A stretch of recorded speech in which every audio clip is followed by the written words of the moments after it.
Sebelum membaca panjang lebar itu atau mengetahui tentang peperangan Badar yang mulia, kita akan lihat dulu ada satu keajaiban yang terjadi, yaitu mimpi Atiqah binti Abdul Muttalib. Dan ini jarang sekali orang mengetahui tentang kejadian ini, padahal sebenarnya ini berhubungan sekali dengan perang Badar. Sebagian ulama sirah juga menyebutkan tentang riwayat ini, dan riwayat ini sahih tentang mimpi Atiqah binti Abdul Muttalib adalah tante Nabi SAW. Waktu itu Atiqah belum masuk Islam. Ini bersaudara dengan Abbas, juga belum masuk Islam pada saat itu. Abbas nanti masuk Islam di pembebasan, sebelum pembebasan kota Mekah beberapa saat. Atiqah, teman-teman sekalian, 3 hari sebelum terjadi perang Badar sempat mimpi di Mekah, dan mimpinya itu membuat dia ketakutan sekali, karena pada malam itu Atiqah mimpi ada seseorang yang dia lihat datang dari kejauhan, kemudian naik ke atas sebuah bukit tinggi di Mekah.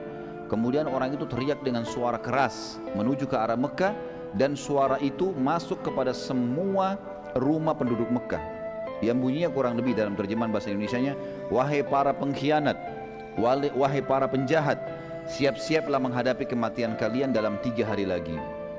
Orang tersebut terus saja berteriak-teriak dalam mimpi Atiqah sampai dia memasuki Mekah dan keliling Ka'bah, kemudian terus menteriakkan kalimat tersebut, wahai para pengkhianat, wahai para penjahat, siap-siaplah menghadapi kematian kalian 3 hari lagi.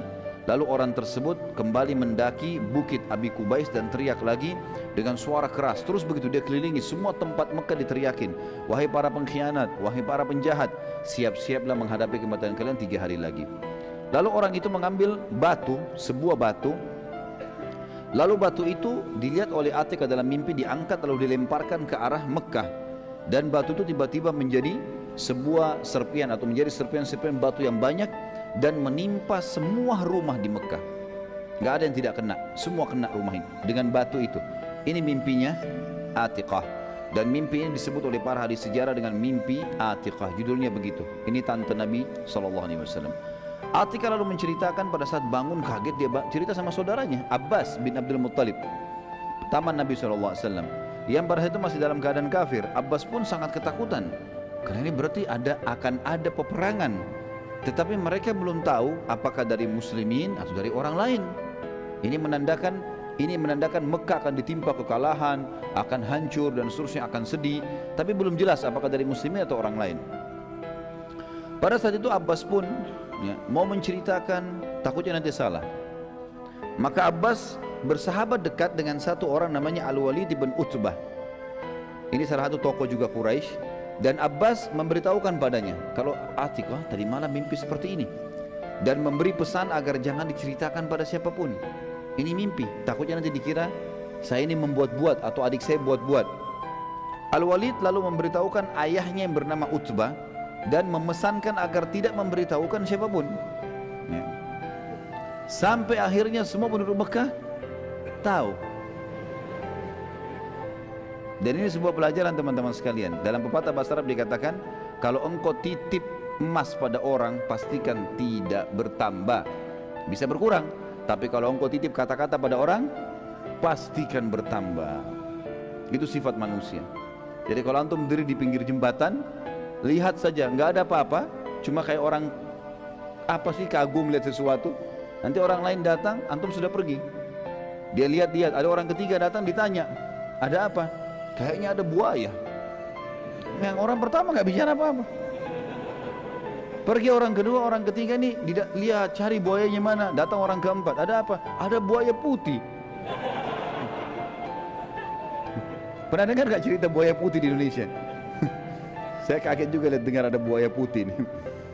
Nanti orang kelima datang, ada apa? Oh, buaya putih, tapi di sebelahnya ada perempuan. Apalah segala macam, jadi panjang.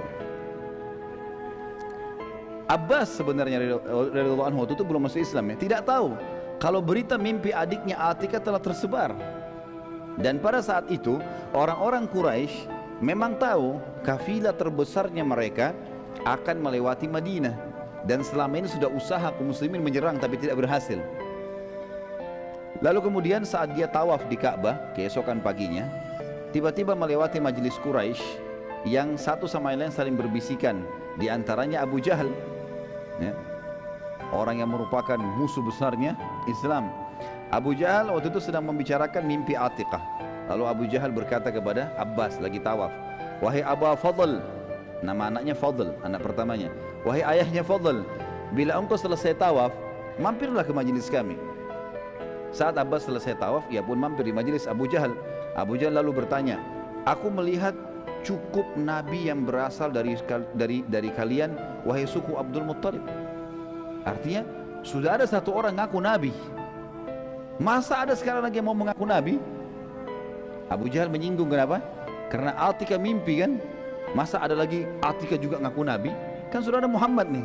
Tapi dia singgung dengan bahasa dia, aku melihat cukup satu orang saja ngaku nabi dari kalian, hai suku Abdul Muttalib. Abbas bertanya, apa maksudmu? Abu Jahal bilang, dulu seorang laki-laki yang bernama Muhammad, tentu kita mengatakan sallallahu alaihi wasallam, yang mengaku dapat wahyu. Sekarang ada juga perempuan mengaku dapat wahyu.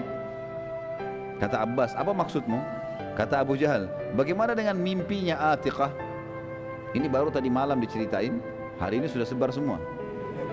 Gara-gara titip kata-kata. Jangan ceritain orang ya. Jadi jangan antum pakai cara ini, percuma. Jangan ceritain orang, pasti sampai kemana-mana gitu. Abbas waktu itu coba memungkiri, dia mengatakan mimpi yang mana? Dia coba memungkiri, karena memang khawatir bila mimpi itu betul-betul terjadi, maka kalau mimpi itu tidak terjadi ya, maka akan tersebar di Quraisy kalau adiknya pembohong, dan makin besar tuduhan Quraisy kalau Muhammad pembohong, ini lagi tantunya pembohong. Maka Abbas bingung pada saat itu. Abu Jahal lalu berkata, bila 3 hari berlalu dan tidak terjadi apa-apa, maka aku akan menyebarkan tulisan bahwa suku Abdul Muttalib adalah paling pembohong dari suku-suku Arab yang ada. Abbas tetap memungkiri, dan masalah pada saat itu selesai dengan pernyataan Abu Jahal tadi. Sudah, Abbas tinggalkan saja.